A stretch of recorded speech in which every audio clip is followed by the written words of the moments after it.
I'm Barbara Fanson. I wrote and illustrated several children's books. I'm glad you could join me today. Shirl the Squirrel Had a Great Fall, written and illustrated by Barbara Fanson. Shirl the Squirrel saw birds flying in a V formation. She looked at the leaves, which had started to change color. She knew that winter was coming.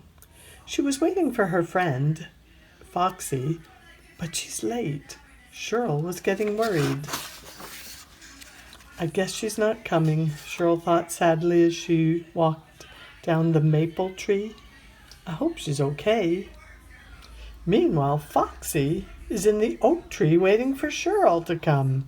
She waited and waited. A nice friend would not treat her this way. Why would she agree to meet me and then not come? Foxy looked at a leaf. This is not a maple leaf. This is an oak leaf. I'm in the wrong tree. This is a red oak leaf because it has the pointed lobes. Shirl ran down the oak tree and hurried to the maple tree. She looked closely at the leaf. Yes, this is a maple leaf. But where is her friend, Shirl the Squirrel? Foxy felt sad. She let her friend down. Foxy spotted Shirl running towards her. "Dog!" yelled Shirl as she ran up the tree. Foxy climbed up too. The dog barked at the squirrels until the owner pulled him away. "I'm sorry about not meeting you. I went to the wrong tree. I forgive you." You see, this is a maple leaf. The squirrels ran to an oak tree. Shirl went out on a limb to reach the acorns. She chewed through a branch with a cluster of acorns. And this is a white oak leaf. Notice it has these rounded lobes. She dropped acorns down to Foxy, who was waiting on the ground below. Shirl reached for an acorn but slipped and fell. Her feet caught a branch. The acorns fell on Foxy. Shirl grabbed the branch and swung herself around. A chipmunk ran past Foxy and dashed into the hole of a tree. Foxy looked up and saw a hawk in the tree, and a Canada goose ran away with her acorns. And then it hit her. Foxy should save some cones too. As Shirl left the oak tree, she saw a robin flying south for warmer weather. A snail went inside his shell and created a mucus lining to seal himself in for the winter.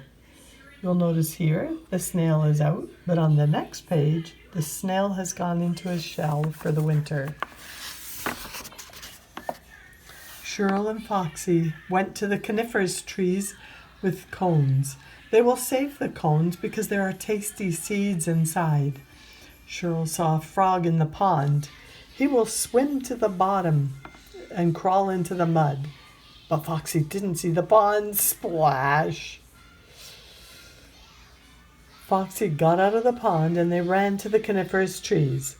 They found spruce cones and pine cones with the seeds still inside. This is an open pine cone, and this is the closed. So the closed cone would protect the seeds, and as the seeds ripen and are ready to harvest, the cone will open and release the seeds. They stacked the cones so that the bottom ones would not dry out too quickly. Some squirrels will stash their cash in a cool, dark midden, a hiding place for years. Shirl and Foxy high-fived. A busy day for Shirl the Squirrel, but she'll have a great fall. And at the back of the book, here are 5 different kinds of maple leaves. If a tree releases these seeds, there are seeds in this. Some people call it a maple key. You'll notice they're all slightly different, but all of these are maple trees. And at the back there's a discussion and then how to preserve some leaves. We also have the parts of an acorn, parts of a seed, parts of a leaf. This book, Shirl the Squirrel Had a Great Fall, is available on fanson.net or on Amazon in hardcover or softcover. You can also get it at Ingram Sparks.